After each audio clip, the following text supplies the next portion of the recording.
Hi friends, I am Ankit and today I will talk on how to recover deleted mail in Gmail. Friends, sometimes we delete email by mistake and later we want to recover it. This is very simple to recover your deleted mail. Now suppose I delete some mails in my Gmail account.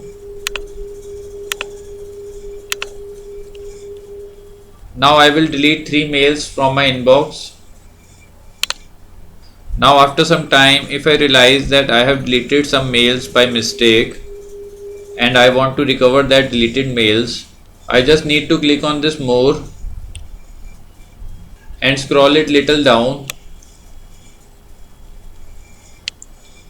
You will find a folder named trash. Open this folder. Now here I will find all the 3 mails which I have deleted.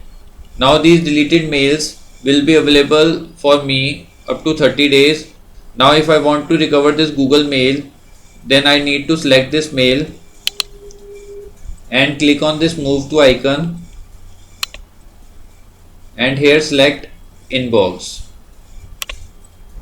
Now I will be able to find that Google Mail in my inbox. Now here is that mail.